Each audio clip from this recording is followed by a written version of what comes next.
Fair. There There we we go. Ah! Live! Hello, internets. Hello, people. This is the Final Save Point crew, and we are doing another installment of Video Game Battles. My name is Donald, and with me is... Hi, I'm Joe, normally host. And...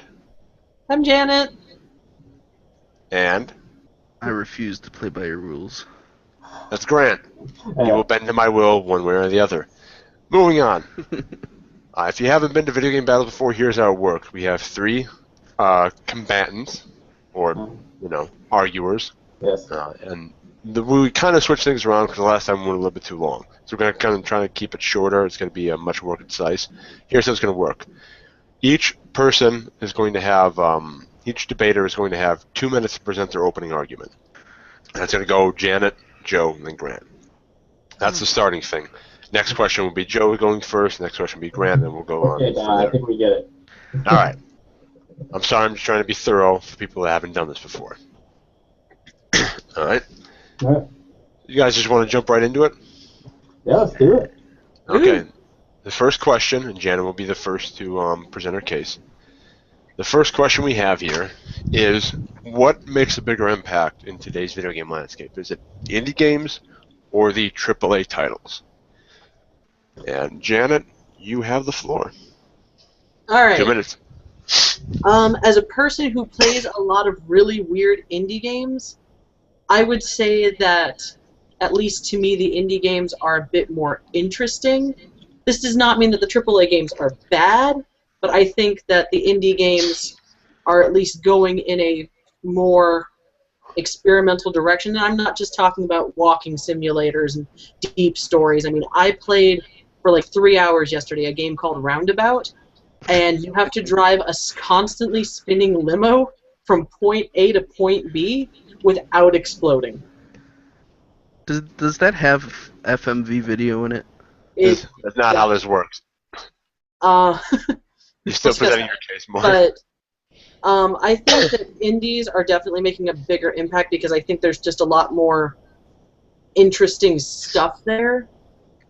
Because, I mean, as far as AAA goes, there's such a huge push for yearly franchises and huge games that end up, bankrupting entire companies. And a lot of stress and a lot of ultimately seen as failure, no matter what we think of a AAA game, where indies are willing to take more risks, and there's just a lot more people that can get into an indie game scene than with a AAA scene.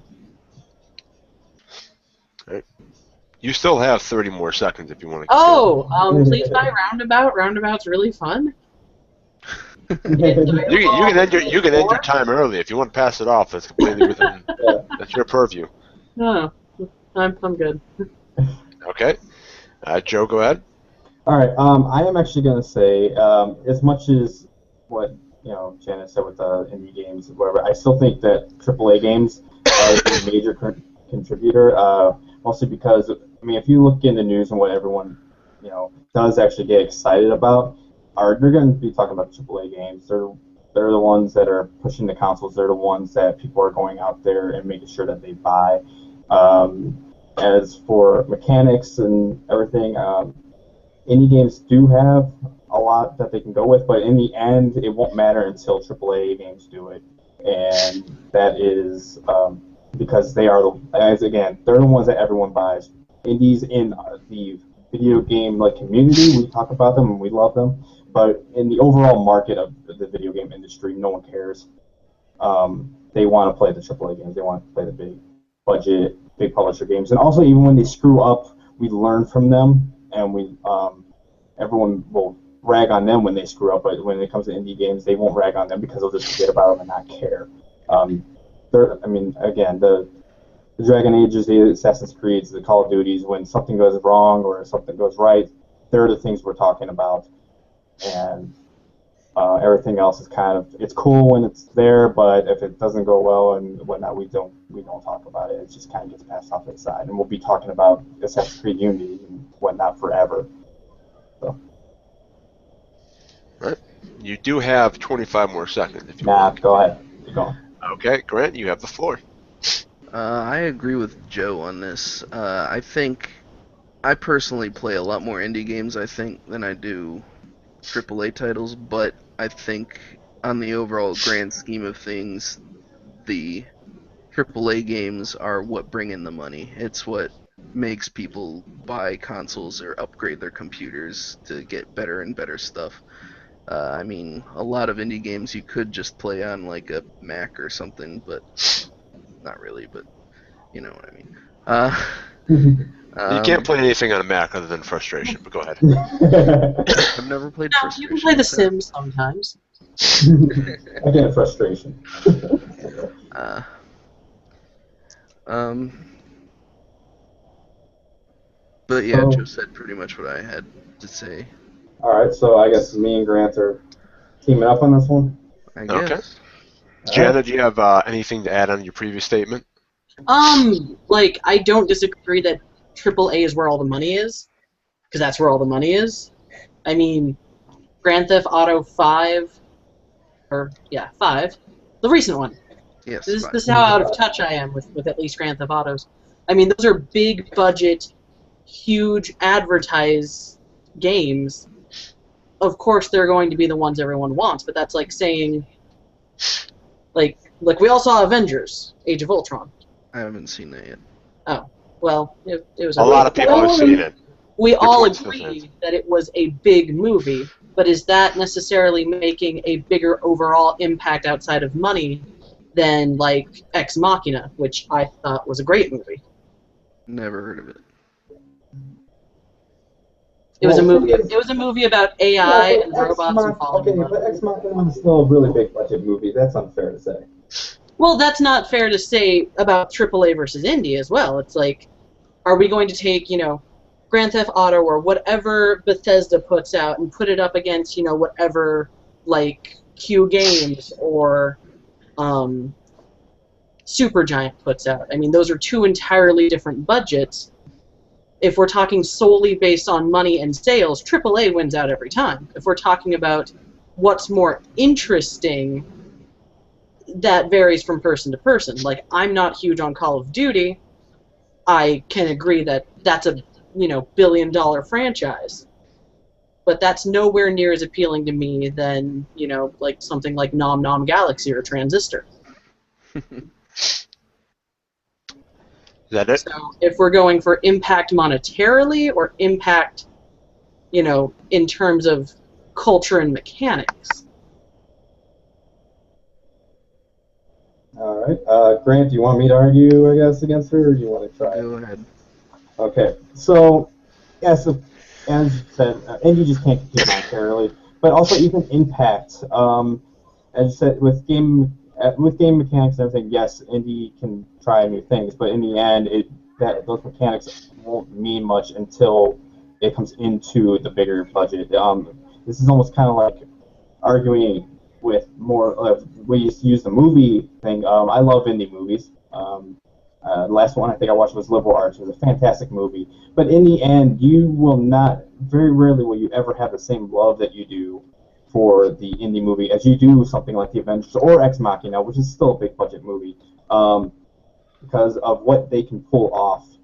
And I think in the end, you're not Transistor and whatnot. As much as we love it, you're not going to see as many of people, cosplaying and stuff as like in a Mass Effect or Grand Theft Auto where they're recreating this. I mean, they create these things that people love to death, and lots of people do because of what AAA can do when it's done right. Yes, right now we're kind of in a thing of there's a lot of games that have screwed up, but we still the ones that are great are amazing masterpieces, and we will love them to death in the end. Grant, you got anything to add to that? Nope. Okay. Are you all satisfied with your arguments? Yes. Yeah, I can't. Janet, anything to say specifically against theirs? I mean, it mostly boils down to preference in advertising dollars. I mean, everyone was hyped for Watch Dogs before we even knew what Watch Dogs really was. Is that Great fucking game is what it was. is that because we were excited for the game or because we were told? Whereas for like Octodad, I was genuinely excited for that game, and that was the most frustrating 3 hours of my life. Really? So, like, I Right. feel that it's almost unfair because even with thousands upon thousands of indie games, you're comparing that to the billion-dollar franchises and huge publishers that can put that kind of money behind them, regardless of whether or not they're good. It's that whole popularity versus actually being good thing. It's like Twilight was popular, 50 Shades of Grey was popular. Were these necessarily good? But that wasn't the question. Right. Yeah, it was actually kind of the question. I we're thought the talking question about was what impacts the... Yeah, The gaming community. right. Mhm. What impact do they make within the game community? But I'm saying even if it was bad, like if a AAA game bombs, it still affects the game, Right. the entire thing than an indie It's game ever would. Like if still, an indie game flops, no one's gonna care. I mean, okay. it doesn't affect anything. I think the biggest problem with this question is we did not narrow it down because this Always is the problem. really broad, I've narrowed it down about 3 times. yeah. and it's It's still too broad still because really it fat. comes down to Well, yeah. Besides that, though, I mean, it's still. I mean, yeah, we will. The thing is even a AAA game, if one thing in it pisses somebody off, the community flips the fuck out on them, and that's what we mean by that's what kind of what I mean on impact. So that's the way we learn, but it could still be a really good game overall. Where an indie game is a lot more focused on the little mechanics. So if it flops, then no one cares, and they no. I mean, that's just the way it is because it is the bigger budget. It is part of the advertising, but even so, a good game is a good game, and AAA know how to make a good game and beyond when done right, of course. yeah. I think it's just lately we haven't seen a lot of good game and beyond. I Witcher think 3. I can. Yeah, Witcher 3 right now, everyone's freaking out over, and also, I mean, Dragon Age Inquisition. I'm playing that right now, and it's fantastic. For everything they do. There are a few gaming mechanics, but it's a huge, huge game with gaming mechanics. So you have to take and leave, but it's still overall, it's an amazing piece of work that they But- put into it. Like, I'm not arguing that there aren't good AAA games, but as a whole, the yearly franchise AAA that everyone thinks of, or even things Unfortunately, like Janet, I'm going to have to stop you there because we're kind of running a little bit long on this question, longer than we wanted to. But I have made my decision, obviously, because I had to, within this time limit. You guys both made really, really good. You guys understood this question a lot more than you thought you did. You guys both made really, really, really good arguments for it. However, I'm going to have to go with Joe and Grant. And the reason being, it wasn't until you started talking about cosplay events that really set it off. Because I didn't care what I don't care what the New York Times has to say about games. I really don't. A lot of people are going to read them, don't going to care about video games, or like you said, it's only about the bad things. You're only just trying to drive sales. But when you said the cosplay thing, people cosplay and they carry on these franchises and fanfics and gameplay videos. They want their sequels to get really invested in the story and things like that. I would say that they both have an impact in closing. I'd say the indie games have more on the hardcore community because you see a lot of Markiplier and Stampy Longhand and things like that. They play the Friday Nights at Freddy's, the Speedrunners, trying to think of other indie games, but they play those types of indie games along their channel, so that has the impact there. But it wasn't until the cosplay thing that I was on yours and Grant's side. So I'm gonna have to award Grant and Joe a point. Janet, very well fought. Yeah, very well fought. Like relatively late. I almost felt like giving it. I almost kind of gave in to you for a second, but I was like, no, must stand firm. Cosplay? I mean, let's say there's a lot of indie game cosplayers too. Yeah, but not as much as I don't see Crap Cat Industries doing a Crypt the Necrodancer cosplay. I see them doing Mass Effects and things like that. I see people going out as Elizabeth from BioShock. I see people going out as Nate Drake and things like that. But I do agree. I do agree that they both have an impact, just in a different way. Yeah. But as a wider impact in the video game community, I'm going to have to go with the AAA titles. But again, I'm with you there, Jan, and I hope we get there. Yeah, like I said, I think when it comes to like gameplay mechanics, they're the ones that are pushing it, and then the AAA are the ones that pick it up once it's been tested through them. Run with it. Yeah. All right. All right. All right. Question. Next question. Next question. We're going to start with Joe on this one. Should we have a digital price drop? Go. I am actually going to go with no. The reason is, for the most part right now, I think indie games and a lot of the games that only go digital or whatever, they are fairly, they have a good fair price. And yeah, they're cheap. Then when it comes to AAA, a lot of them still only do like $50, but the $60, I don't feel bad for them because these games cost so much money, and as we know, like large companies, they have to sacrifice a lot. How is messaging mate? Damn it. Anyways, they have to sacrifice a lot of money, so they need to be able to make that money back. And a lot of big companies lose a lot of money on games that just don't do quite as well. So to help with that, I think keeping the price, at the 60, 50, whatever is perfectly fine. Especially with the fact that we haven't increased the price now for about 10 years in inflation. Yeah, at 64, some of the games with the cartridges were expensive, but I think right now digitally, $60 for a game that costs, $80 million is not a big deal at all. I will gladly pay that if it's good. So. Joe stole my argument. All right. Well, Grant, I'm going to need you to add something to it. That was literally my entire argument, though. Well, you can think of something. Like what? That's why I'm asking you. Oh.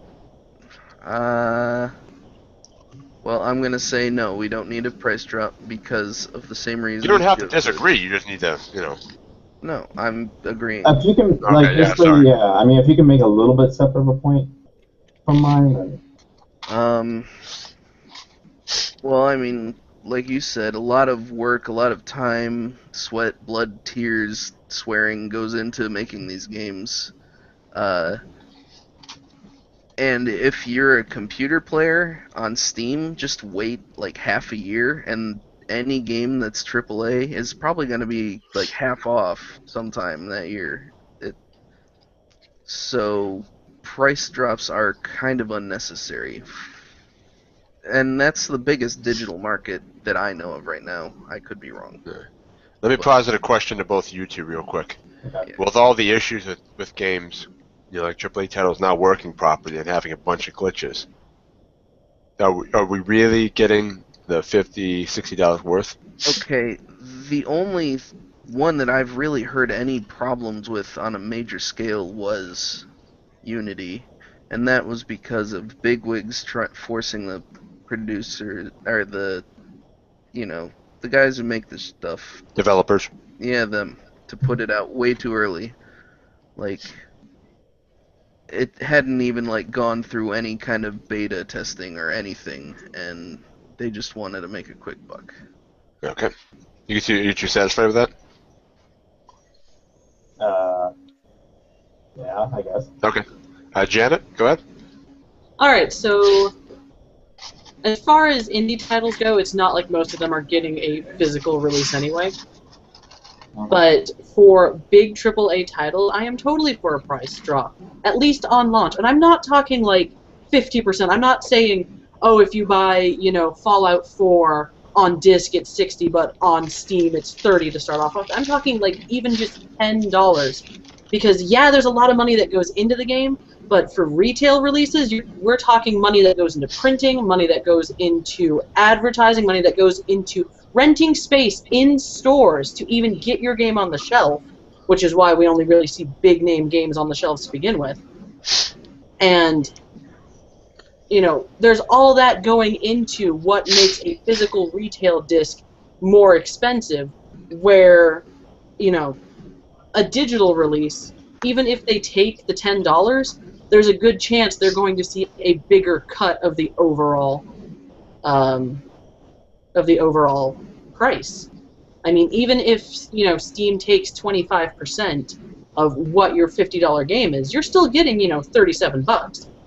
Where if you're putting out a $60 game in Walmart, who knows what that costs in production, in printing, in shipping, in space rental. I mean, you might only get $30 or $25 at the end of the day. So I'm totally for a price drop. It doesn't need to be a big price drop. And Grant's argument that, well, if you're just going to get it on Steam anyway, you might as well wait. It's like most of the money is made up front. We might as well make it more enticing up front if, we're going to encourage a price drop.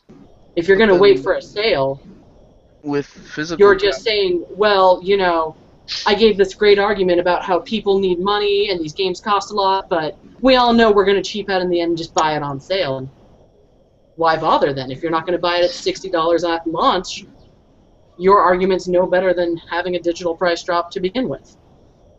Mm-hmm. Is that your point? More or less. Okay. Graham, let's see what you got to say about that. Yeah. She called you out. yeah,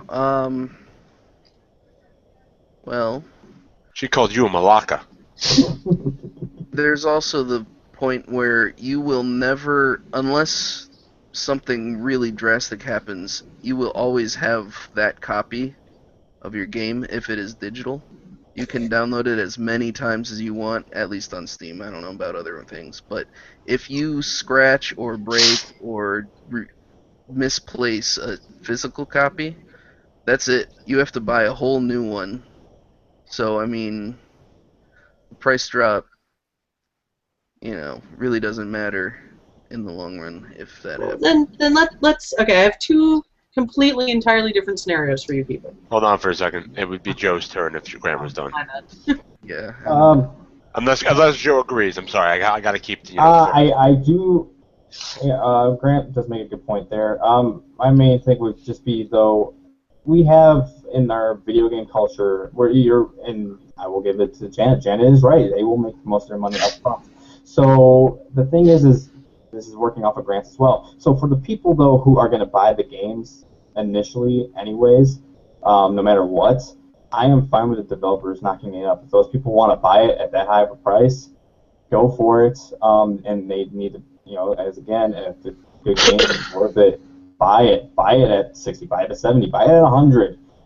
If they want to mark it up at first because of our the way digital works Special anyways. editions are for. Right. Well, also, but the way digital works, yes, it will eventually go on sale, and normally it goes down a lot cheaper. But that initial price, those people who are going to buy it at first anyways, they're going to buy it pretty much no matter what. Very few people, I think, are going to be like, well, that's just too much money. I don't want it right away anyways. I wanted it, but, too much money, I don't want it. So, the people that buy it initially, they're going to get it. They want it. They're dead set on it. So the higher price is fine with me. All right. Janet, your point? Okay, two entirely different things. I have a PS4. I have PT. Now, I know that was a free playable teaser. I had those rights pulled from me. If I delete PT, it is gone forever. What's PT? It was the Silent Hills. It was It was a Kojima teaser doing for the a Silent really Hills. spooky Silent Hill thing. Well, that's And what I was saying. That was something extremely drastic that happened Right. with them. That's nothing is stopping EA right now from pulling the rest of their library off of Steam. Yeah, And that'd be forcing you to go. that's stupid. They And wouldn't do EA that. It's a done- stupid there have thing. been other I'm not video disagreeing. It's There have stupid. been other video game companies that have pulled The it. thing Have they can pulled do. their games. But on the other hand, I am a person with a lot of clutter. I have things everywhere. Yeah, we know. We can tell. Digital games have been a godsend in terms of reducing clutter and reducing shit I have to do to get to my game. We've built some sort of weird race to the bottom with Steam sales as it is. So, yeah. The people that really want to play the game immediately, are probably going to go through Steam anyway and preload it. Like, I know for The Witcher, you could play it at like 4 p.m. the Monday before it technically came out. Even if it's just like a pre-order drop, like pre-purchase the game and save 10%. You know, and I mean, look at what Iga's doing with Bloodstained. If you want just a digital copy, it is $28. That's it, though. You don't get any of the bonus goodies. You get nothing else. But if you want the digital copy of the game, $28 and it's yours. But again, Full retail release, $60. It's an indie game, though. I mean, Still Janet's turn. It's an indie game that is probably going to be on par budget-wise with some of the lesser single A titles. All right. He said he needed 500,000, and that was only 10% of what he needed, and he had the other 90 gotten. We're looking at easily a $5 to $10 million budget game, and that's still a lot of money. All right. Is that it? Yeah. Okay. Again, really good arguments from all three of you. You make me so proud. But I am going to have to go with Janet on this one. And here are a couple of reasons. One, PT brought up kind of a point against you, Grant, that it could be taken away. If I can have something that's going to be taken away from me that I don't own a physical copy of, I don't want to pay full price for it if it can get taken away at any point. And there have been other times where developers have taken games off of Steam and moved them somewhere else, just taken them off completely. I don't like that. If I don't have that physical copy there, I understand it's their property, but if I'm kind of leasing it, I don't want to pay full price for it all the time. And I agree. I don't want like a $40 for opening day. I do appreciate greatly the video game companies that do that make it like a $55 or $50 to come out. But with a digital, you also have DLC coming in, which is going to add extra revenue, things like that, and I'll pay for that. And again, Joe, when you brought up people are going to pay whatever they want for it. I remember it reminds me of the Nine Inch Nails album, The Slip. When Trent Reznor released it, he didn't say it's free, but you can pay whatever you want. And he ended up making more money on that album, I think, than he did in any other album. Or he made more money from there than sales and any other thing. So I think that if you lower the price a little bit, you're going to get more purchase. People are going to be like, yeah, well, okay, I'll try this game out. Or well, the last one of the series disappointed me. I'll try this one. It's a price drop. So you two did make excellent points that I agreed with, but I think Janet made the stronger argument, and that I also made. So Janet, you get a point.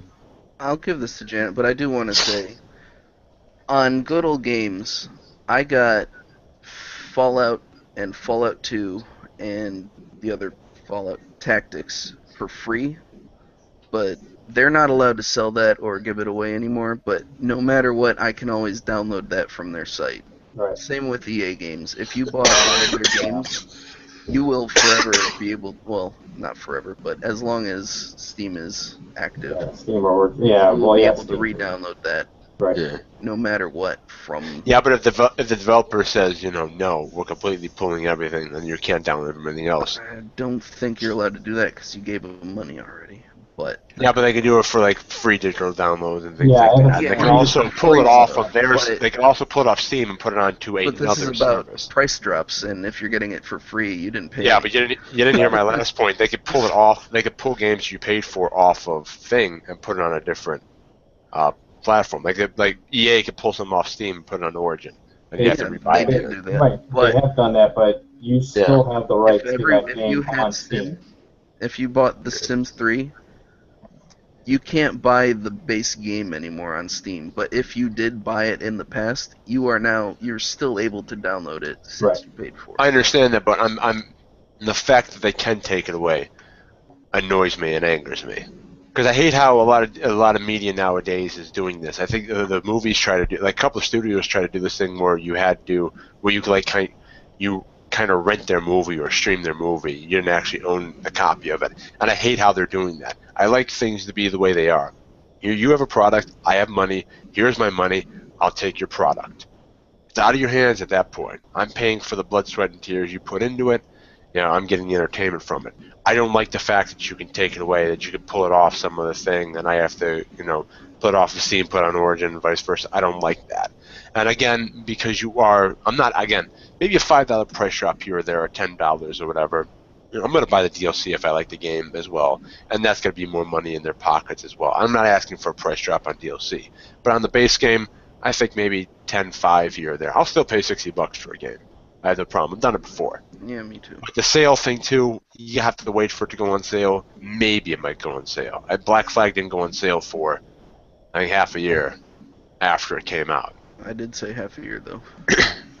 Now you said you said wait for a game like a month or two or whatever like that. I said well, you had to about half a wait year. 6 months. No, you said about a month or two. Like games, you just gotta wait like a month or whatever were the exact words. But Next question. Next question. That's a DRM. I was getting there. Do we still need dedicated handhelds? Go. It's my turn. Yep. Yeah, I think we do still need dedicated handhelds. Cause have you tried gaming on a phone? It's kind of terrible. I mean, I've given it my all. I've tried to enjoy it. I do somewhat on certain games, but without buttons, without a control pad, without cartridges to just be able to change on the fly, I mean, well, I guess that's a stupid thing to say. Never mind that last point. No, that was a good point. Okay. But yeah, all those things, I mean, just make it easier to game than if you're on a phone without any of the distractions of having to text someone on it or, getting called in the middle of a game or any of that. Whatever, I'm done. Janet? I am also for the dedicated handheld system. I mean, I currently still play excessively. I just bought a new 3DS. Me too. I actually own a PlayStation Vita. I play a lot of games on these things. And, I just got a new phone. There is not a single game on this phone. I got a lot of. And there are some interesting mobile games. I really want to play Monument Valley. That one looks really cool. But, it's not even just the I don't like, playing games on a touchscreen because I played Murasaki Baby, which required the touchscreen and the touchpad for the Vita, and I thought it was great. But there's a lot to be said about, just some of the small features. The 3DS has the Street Pass thing. Street passing is the best. You're not going to get that on a phone. And I guess Fantasy Life 2, which started off as Fantasy Life on the 3DS, is getting a phone sequel. And a lot of people are upset because whatever they did for the Street Pass function in Fantasy Life, you're not going to be able to port that to a phone. The dedicated handheld thing, as far as space goes, doesn't bother me because I'm a lady and we don't have pockets, so I have to carry a purse anyway, and it all just goes in the purse. So, no handhelds. That it? I guess it is it for Janet. Joe? All right. I am actually gonna go with no. We do not need them. Main reason I will be saying this is, first off, in the market you can tell that is starting to go away. The Vita sold really shittily, and also the 3DS, as much as we claim it's selling well, it is not. It is roughly half of what the DS is doing. As you can see, the market is going down. Most people do have gaming on their phones. A lot of people like the quick pickup game, which does work really well with just touch controls. And even if you are a person who would rather play with something with a control pad, there are ways to hook up controllers. There are plenty of good controller options, and even you can hook up Bluetooth with a PS3 controller to get that set up. So it is possible to game with a controller on there. Also, I think with the phone, it's something you have on you all the time, and also phones have more power than what we're seeing from the dedicated handhelds. The Vita, you might be able to argue, but the 3DS is way underpowered compared to those. Also, the screen resolution is terrible compared to on your phone, and also, it's just more money you have to spend on something that you already have that can do gaming. So and you can even see the a lot of developers are starting to switch over to going just pure mobile instead of putting something out on the 3DS because it's just not worth the hassle to deal with a company such as Nintendo to put something out onto their system.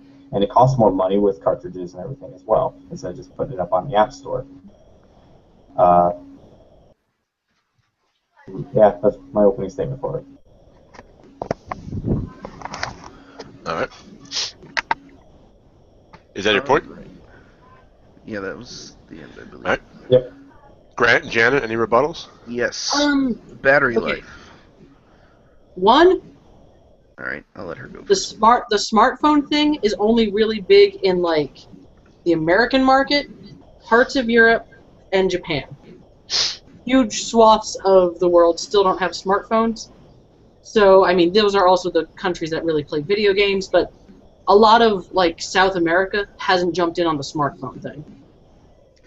Phones are stupid expensive, and for some reason, you cannot convince people to pay for apps.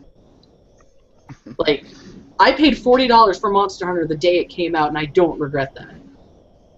You cannot convince me, as a person who even got their phone for cheap, to pay more than like $3 or $4 for a phone app. Right.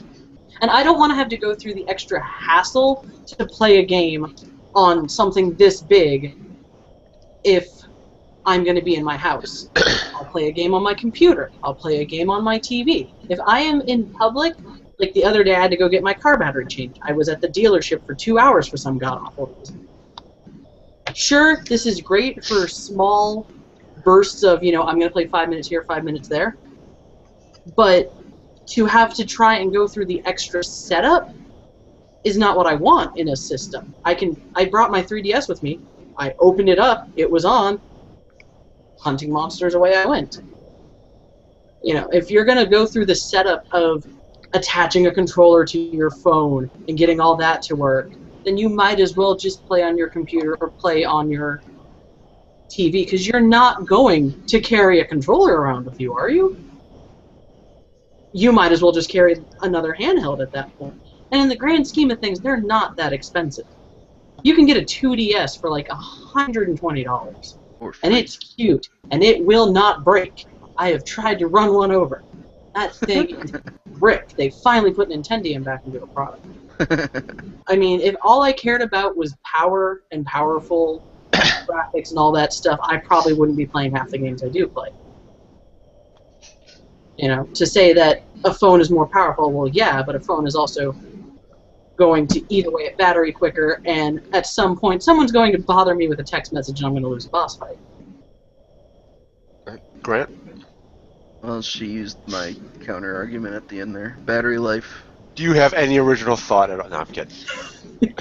I'm messing gonna with go you. first. But yeah, games eat up phone battery life like super bad. Like it goes down really quick, and if you just have a separate game system, you don't have to worry about that. You don't have to Like worry Michael about Cera and Jonah Hill, super bad?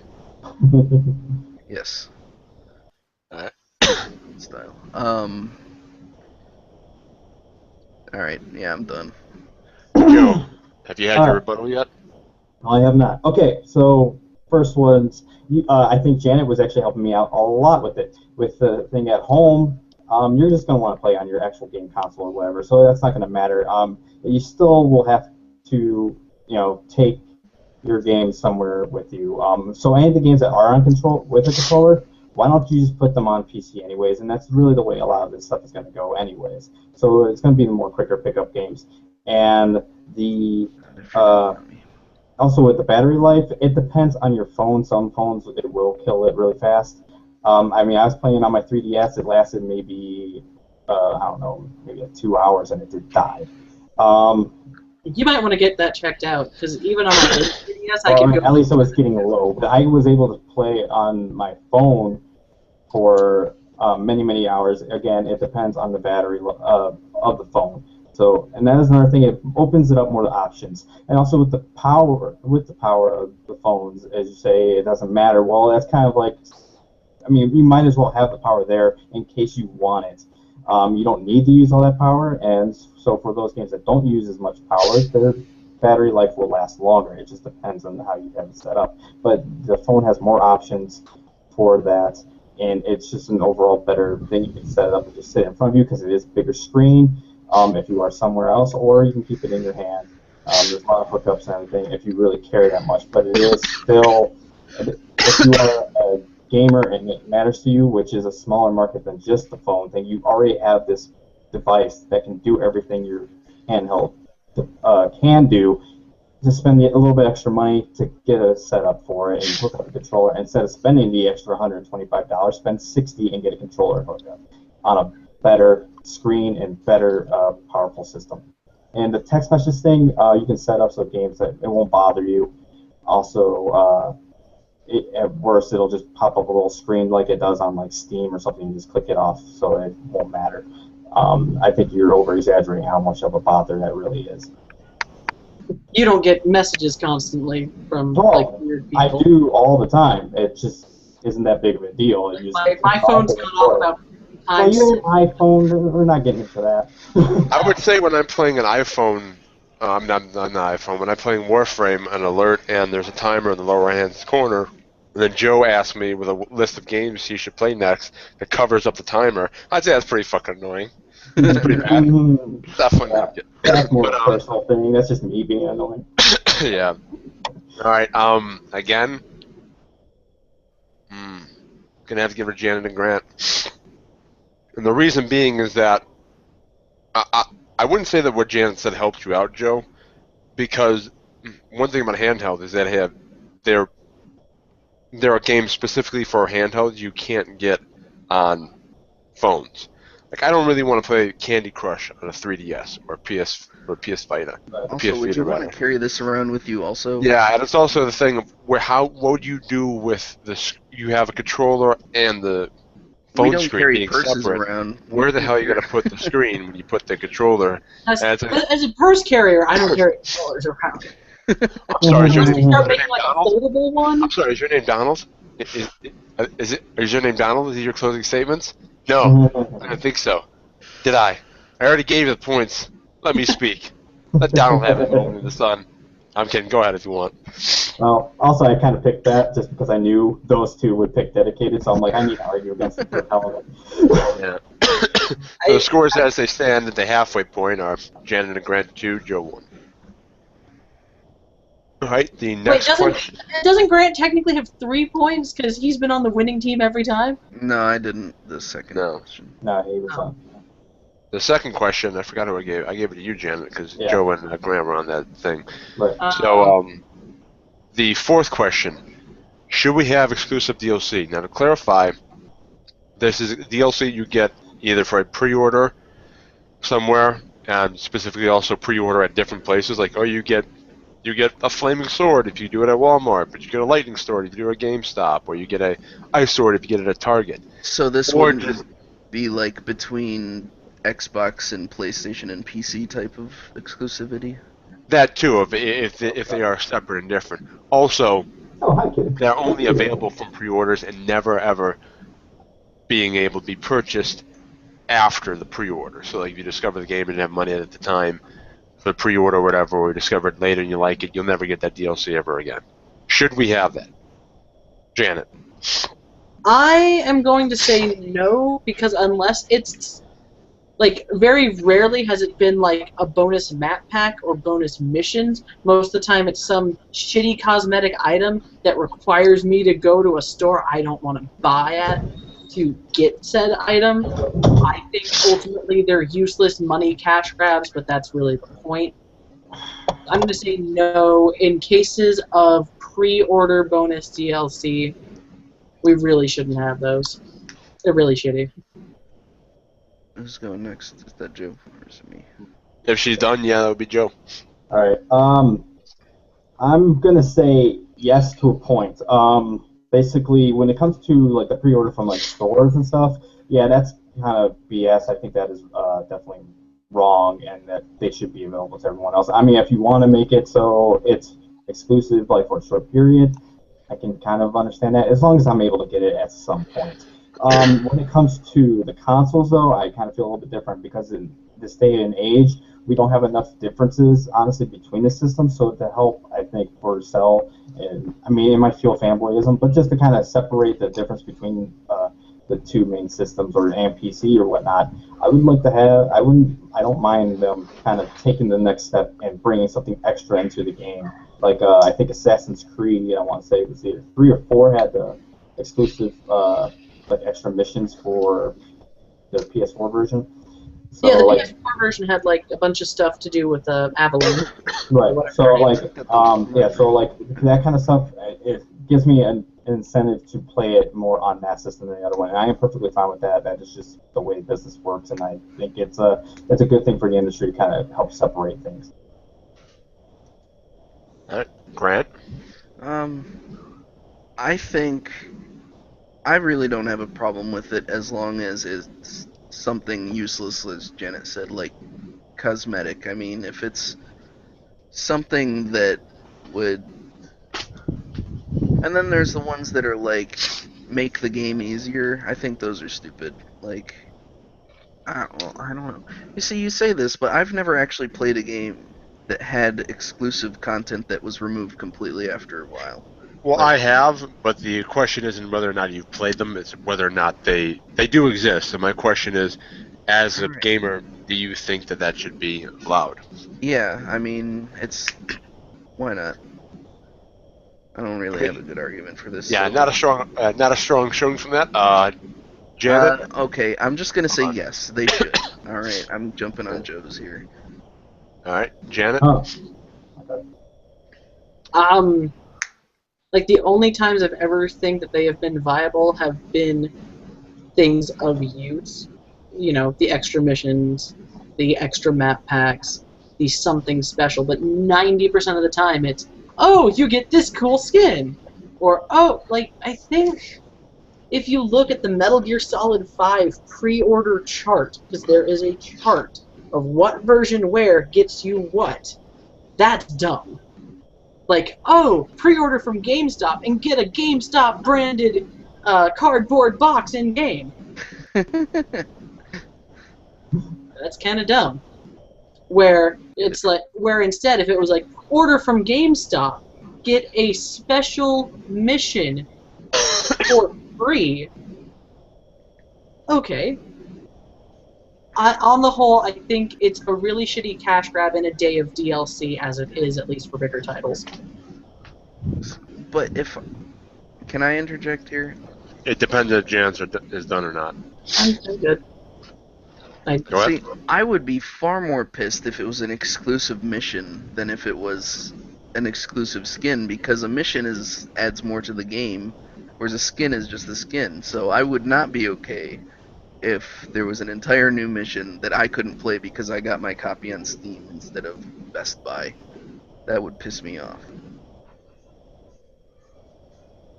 All right, And that's why we should have them! Joe. Again, I mean, all this is, yeah, it sounds more like, oh, you're just pissy because you don't have that from that system or whatever. It's more about, like, what would you care more if you really care about the missions or the, like, add-ons, then get it for that system. I think most of us, I mean, not everyone I know can own each system, but you got to look at it from the business side. That's what it is. I mean, where I think it's like roughly 90% of games now are not exclusive. So just to kind of help bring that to the system and make it separate. And most of the time it's Sony or Microsoft paying them the extra bit to do that. So I don't really see the harm in it. Again, normally it's something that's not super major to it, but even so, a mission and stuff, normally they're not too major to it. And also, aesthetics, not that big of a deal if it's exclusive to one console or the other. Now, again, when it comes to the stores, I don't like that. I think that's stupid. But then again, it's the same idea in a way. If you care about the GameStop box or whatever, then go get it at GameStop. If you don't, then who cares? Shut up. Just get it somewhere else. All right, is that it? That's all I got. This one was easy. I'm going to give it to Janet. The reason being, I feel all of you guys were at a little bit of a disadvantage here, especially Joe being a PC gamer for so long. As a console gamer for a long time, I had to deal with this constantly. I don't mind if it's available at the beginning or if different stores and stuff like that. My problem is they never make it available further on down the road. If their goal is more money, then put it out later and it's something new. Okay, I've been playing the game for. And by the way, there have been mission exclusives at pre-order that you can't get anymore after the fact. Well, there's one I really, really hate, and that's with Warframe. That's about it. That's the only one I can think of. I thought one of Yeah, the because bad it too. there are some items if you get it on PS3 and Xbox that you can't get item like certain item skins or something like that, like Obsidian Skana or whatever you can't get on the PC version. But I think that game's free, so it's kind of invalid here. But I do understand what you're saying. But yeah, I've had to deal with it all the time, and it annoys the hell out of me. Fine if you want to make it a pre-order, but a couple months down the road, make it available. I'll buy it. I will shell out that money. I will go through my couch for pennies to get that if I really like the game. So to have an exclusive and never ever being able to be available after the fact, or again having to go to fucking Walmart or Target to get my goddamn game, I'm a little weird about it. I buy my games at a game store. I buy clothes at Target and Walmart. Occasionally I'll buy food there. I do not buy video games at these places. I buy video games at a video game store.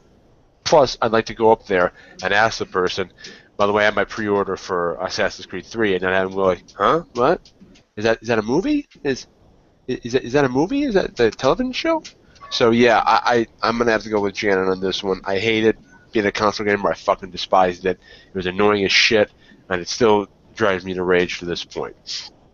As a score stand, Janet, you were at 3 points. Joe, you were at 1. Grant, you were at 2. And now to our fifth question, which is our second to last.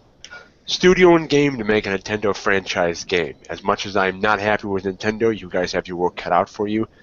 I believe it is now Joe's turn to go first. Wow me. Alright. I am going to go with the Metroid franchise, and the studio would be 4A Games, the people who make Metro. I think they would be a great pick for Metroid because they already have established they can build kind of a dark, lonely setting and still, yet in some situations, bring a little bit of life to the Metroid franchise. With everything being in the Metro, kind of you get that alone feeling a lot of stuff where I think they pull that off really well into the Metroid. Yeah, they can also put in Eastern European girls' daddy issues, but go ahead. That too. And also, I mean, they could. I know they've been very vocal against Nintendo with their systems, but I think that even is more reason to let them have it because they will try and push that system as hard as they can because they already know it, like a Wii U or even their next system in and out, and will know how to make it look and feel like a really good new AAA game. And again, I think they could breathe life into it and still get that solitary confinement feel that you get in Metroid really well. All right, Grant.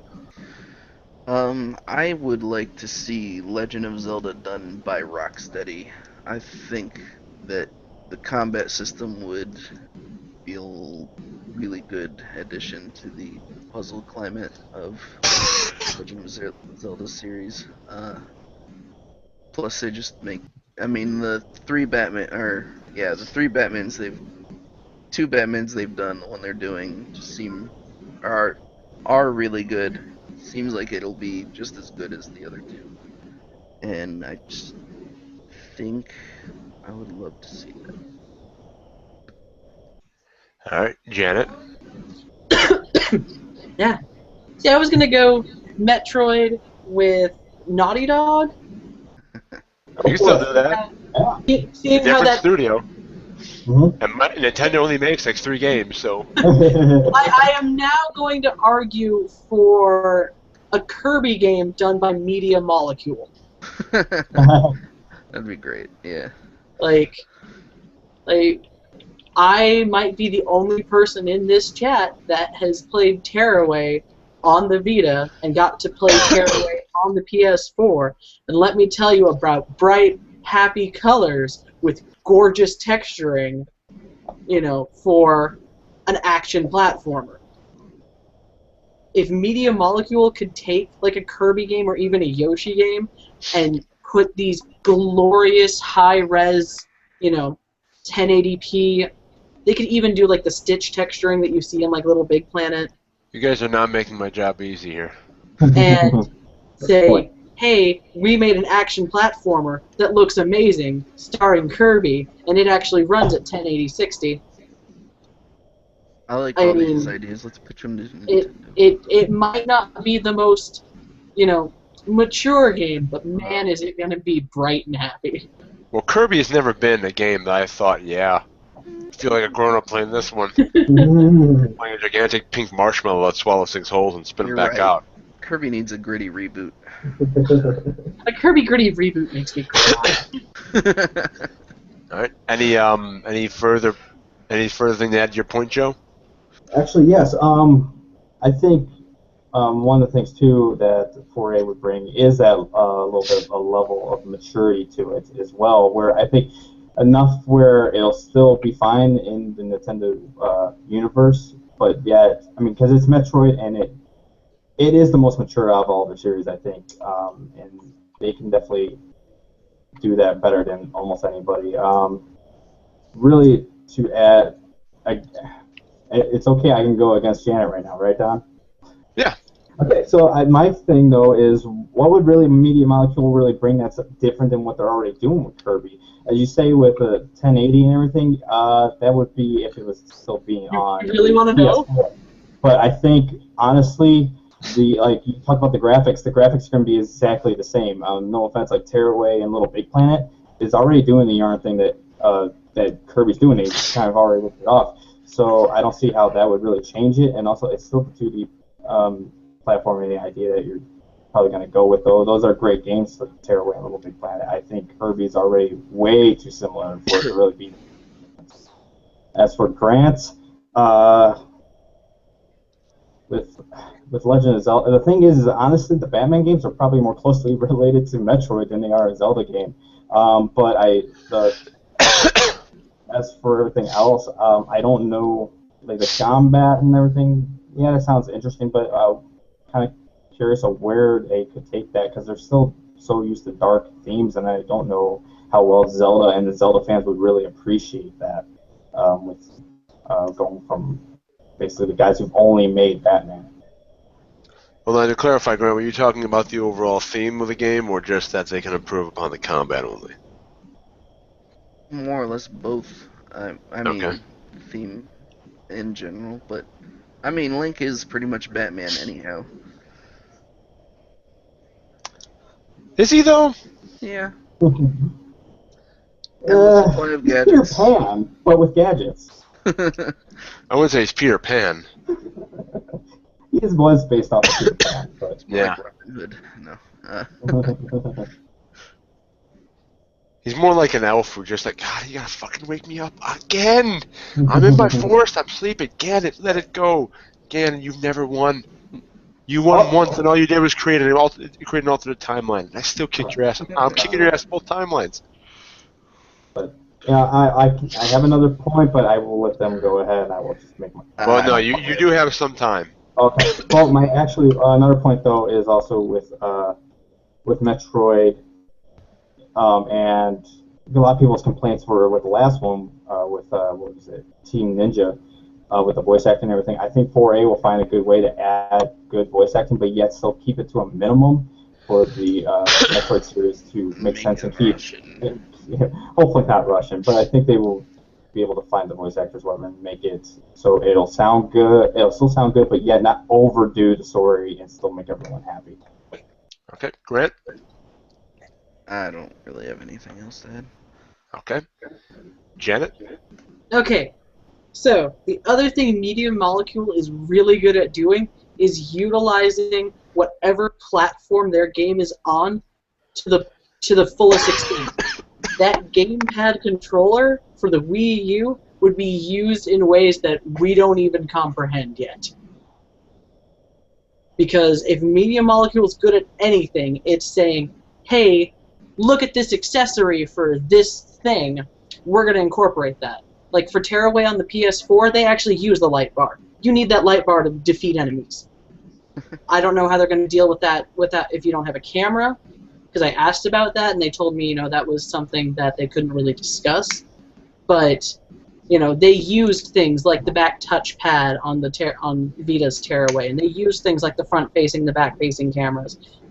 So for them to be able to use the Wii U gamepad, as something more than just like a mini map, would be way more interesting than any Kirby game as of late. Although most of the Kirby games as of late have been kind of miserable anyway. I will say, mini map for a Metroid game would be fantastic, though, because that is one of the few games you need a map at all times. That useful, but if we're talking about taking a system to its extreme capabilities, Media Molecule at least finds a way to use everything at their disposal.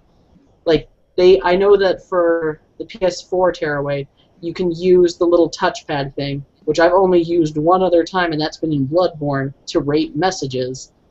And you can use the light bar, and you can use, and things happen in the microphone, and it senses gyroscopics and whatnot. It's like things like that are really cool. I think Media Molecule would be able to use those things to make a Kirby game that would be just bizarre but delightful. Okay. My decision has been rendered. We have to go with Joe on this one. The reason being, Janet, again, I have played Little Big Planet, and I do agree with you that I think that Media Molecule would make a Kirby game that I would finally want to play. I don't really play the Kirby games at all, and by at all I mean zero. I think the only time I ever played Kirby, no, not even Smash Brothers. I have played, I've beaten Batman, Arkham Asylum. Didn't really like the combat system, didn't work that well, but I saw potential in it, and I think they could do as a Legend of Zelda game really well. I don't think the way they do the Batman games is that dissimilar to how Legend of Zelda would work. I think they would make a really good Legend of Zelda game, but I would have to go with Joe, because I played it both 20. I made a really bad argument, but yeah. I think even if you made a really good one, I think the strength of his argument would still go through it, because I think Metro 2033, because you fight monsters in Metroid, I think the Metro 2033 can make a game that's both really fun, really solid, and also really kind of terrifying. Plus, they both have Metro in them. Yeah. Also, 4A games is Ukrainian, not Russian. You racist piece of shit. I was just talking about I'm kidding. Not even racist. Yeah. But yeah, I think that I play a Metroid game made by 4A. I would do that. Of all the three, I would play a Metroid game made by 4A. I think they could really do it. Plus the atmosphere. I think they can really, really, really do it well. Do it justice. I will admit, I would love to play all three of these. Yeah, I mean, I wouldn't check out the Kirby, because again, it's Kirby, and I may not play Metroid rather, because it's a female character, and I tend to always want to play. I want to play as a male character. If I play a game, I want to be immersed, and I can't do that as a separate gender. You can pretend with Samus, though. You can't really. Yeah, you really can. I know. If she had like a male space pirate or space cop dude, you can play it as well. I'd do that. But yeah, I'd have to go with Joe in this one. And the final question, and the one that will decide whether or not I'm still friends with some of you. Who is the more compelling character, or who's gotten perhaps, who's the more compelling character, Cloud or Squall? And do you think either one of them either deserves the hype or the hate that they receive? Go.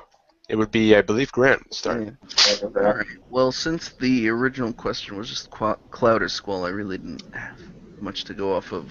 But for more compelling, I would have to say Cloud, because Squall, I mean, he's just an orphan kid who was brought up in a school. I mean, and has memory problems like the rest of his class. Grant says "fuck you" to orphans with bad memory.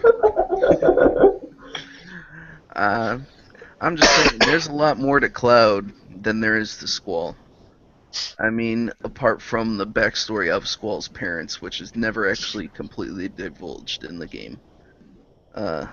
which is far more interesting than Squall as a character. But Cloud, spoiler alert. Yeah, I think Not you. who we I think think he you is. can spoil Final Fantasy 7 or 8 at this point. Yeah. Either you've You'd think so. you've played 7, I'm just giving or people a warning here. I know. I appreciate it. They Cloud, appreciate it too. he's not who he says he is. He doesn't know that entirely because of brain damage. Something with them and brain damage. I don't know. Oh, but you have problems with orphans, memory problems, but brain damage. Fine. Yeah, you have your sympathy. Memory problems can be caused by brain damage. Just saying. I'm just okay. Yeah, Cloud's more compelling of a character. By the way, the thoughts and opinions of Grant do not represent Final Fantasy Point as a whole. Disclaimer. All right, is that your? Are you done for now? Yes. All right, Janet. I have zero opinions on either of these because I hate them both. Why do you hate them both? What are the individual reasons you hate both of them? Okay, Squall is moody and kind of a jerkbag and moody. And did I mention that Final Fantasy VIII is my least favorite Final Fantasy? Because it is. Looks like we're losing Janet. We're down. Cloud. The more you get into Cloud, the more just kind of even more generic than other Final Fantasy protagonists he seems. And then you find out it was not even him half the time. It was all weird memories. Like, I don't hate Cloud, but by no means do I like him. Squall is like this fiery pit of should set you on fire. Can we just talk about how great Balthier is instead? No, he's not great. Boring as hell. Get a fucking haircut, nerd. Nah, Fran is great. Joe. All right, so I am going with Squall on this one. One of the main reasons is because I feel like Cloud, because of like just his personality and everything, especially if you watch like the movies with him, he's all like, no, what? He just seems to be very much I don't know, he's very apathetic almost, it seems. Where Squall, he is kind of whiny and everything, but he seems to care with a lot of stuff, and also I think he also just looks cooler with like the leather and everything. The gunblade is awesome. I will take that over the Buster Sword anytime. In real life, you could wheel a gunblade over a Buster Sword. Right. Yeah, he's more realistic in that. Also, as I said, he just seems to have way more personality. And yes, comes from the orphan. I think his backstory is a lot more interesting than, for some reason, his memory got switched with Zack, which is just weird and stupid. I mean, as much as I love that game, and I will say I like 7 better than 8, but as a character, Squall has a lot more personality to him. His dialogue in it shows a lot more character. He can whine, but he can also show whether he cares about something or not, or sometimes he will even question things, where Cloud just kind of feels like he's along for the ride a little bit. And just, I don't know, he just doesn't seem to have as much personality. I think Barrett and a lot of the other characters in it kind of help him seem like he has more personality because they're more talkative and they have a lot more to them, and Cloud's just there. All right, Grant, rebuttal? Nah. Okay, Janet, rebuttal? Zidane for life! A vote for me is a vote for the best Final Fantasy! No, seriously. It's actually agreed that it's one of the better ones. I don't know, like, it seriously comes down to I do not have an opinion strongly enough on either of these to honestly care. Okay, I just Grant? like them both. How about not Grant? Okay, I take that back. Cloud has a more difficult to try and style into a wig hairstyle. I was about to make a comment. His hair is stupid. He gets the slight advantage. And if you take that wig, then you're a god among men. Joe? His hair's stupid. Like, at least Squall, like, his hair is somewhat like a realistic, good-looking guy haircut, where, I don't know. I was just so unrealistic with that. Everything about him is just a weird fashion statement. He has no fingers either. Yeah, that too. It was very blocky. No one in Final Fantasy VII has any fingers. All right, is that it? Yeah. Well, this is easy. I'm going to have to give it to Joe. And this is easy for a couple of reasons. One, I did recuse the fact that I like Squall. He's one of my favorite video. He probably is my favorite video game character of all time. I recuse that. The reason Joe won is because Grant's rebuttal was, nah. And Janet, your rebuttal was Zidane for life, by the way, hard to make into a wig, were kind of your defining points a little bit. So not exactly the strongest arguments I'm okay against. with this. Yeah. To interject, I believe the score is now Janet 3, Joe 3, and Grant 2, I believe. All right. So we have a lightning round where basically You do have a lightning round, and I'm going to posit this question to you. All right? And also, by the way, Grant, and because I think Don doesn't know it, if you need help deciding, Grant is allowed to help you. Okay. No, I do have one question. Okay. What should we see next? Elder Scrolls 6 or Fallout 4? Well, I know Joe's answer. Go.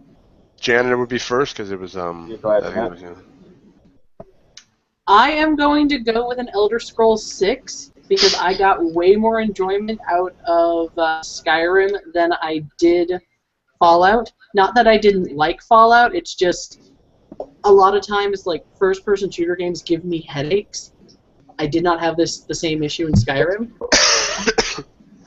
I really liked Skyrim because I really liked running around and collecting flowers and eating, 100 wheels of cheese in under a minute.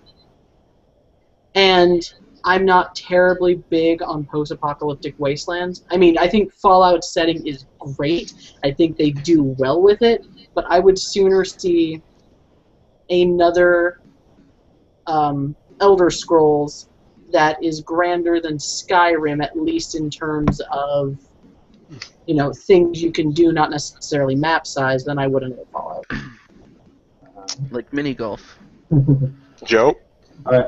I will go out with Fallout 4, and here are my reasons. Basically, Skyrim was like the last major one. The last Fallout was not Bethesda; it was actually Obsidian.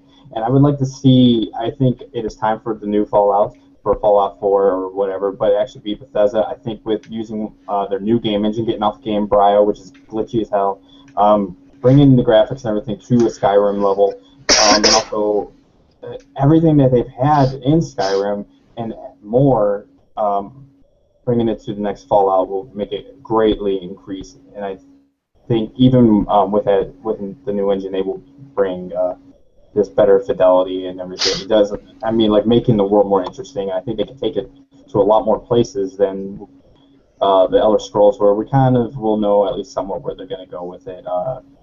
They can make it a more open world than just probably sticking it in another province somewhere. What about all that, Janet? Um, Let me focus your thing because you seem to be having trouble here. What exactly would you want to see, or why do you think it's more important for us to have another Skyrim game versus another Fallout game? because we have a whole lot of... Actually, you know what? Can we put Fallout in space?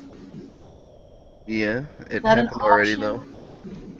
Like, I Kind want... of in a DLC. Like, I want By the way, post-apocalyptic space lands. By the way, you're arguing for Skyrim, so saying that you want Fallout in Oh, space. Scrolls, but yeah. Yeah. I mean, you can say that, but you're kind of helping Joe out there. Yeah. Oh, anyway, back to what would be a Skyrim Part 2. I would really like to see the advancement of technology and how that would play into the world of Tamriel. Like, I think if you made the next Elder Scrolls game 100 years into the future, how would technology affect, a world filled with magic and dragons? They already did that. Nothing changed. Yeah. Yeah, that's called Shadowrun. And also,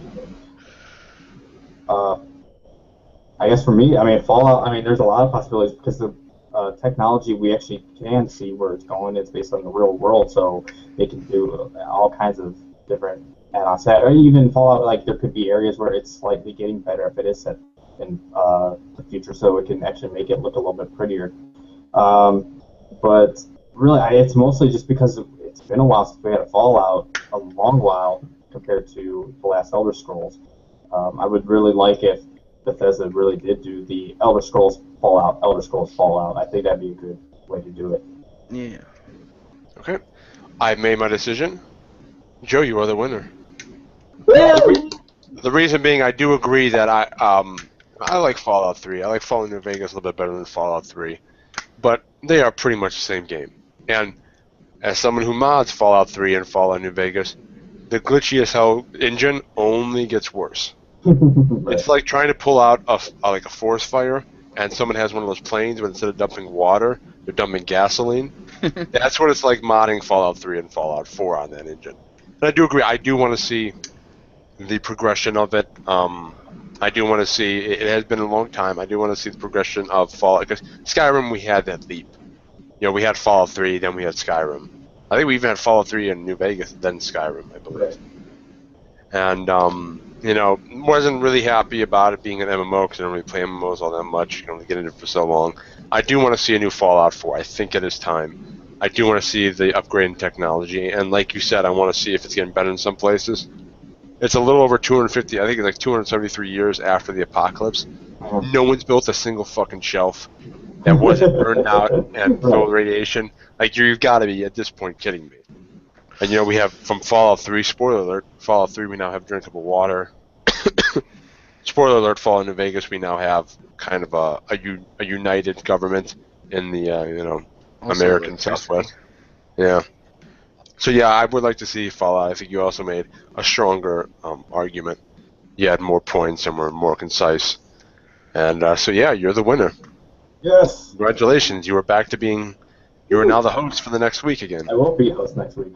Should we do that? Should we do winner becomes the host? Becomes the kind of the judge. As long as they can do it, yeah, that's fine with me. Yeah. Well, I mean, yeah, we'll keep it flowing, you know. I mean, if As they you can't, as you I'll know, do Joe. it, but, yeah. Yeah. As you know, Joe, heavy lies the head that wears the crown. To everybody, thank you for joining us. Another one. This is kind of a really difficult because you all made good points. Had a lot of fun. Yeah. It's not easy, is it? What? It's not easy being the judge. Well, it was is easy it? last time because I was one of the people arguing. I should have gotten all 6 points. Should have made it easier. Right. I can't believe you gave Alyssa 4 points. 3 points. Made absolutely no sense. She rambled on.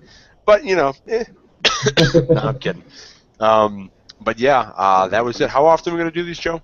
I'm going to try and do it every week. Once. Yeah. Every week. And then we'll probably still do the monthly podcast. We'll still do the podcast. Okay, and those usually be on Saturday night somewhere around there. Yeah, it's around the weekends. All right, so every week get around Wednesday afternoon or Wednesday night, around like maybe 6 to 9, somewhere in that area, and then we'll still do a monthly podcast. This is the Final Save Point crew. Thanks for tuning in. Thank you.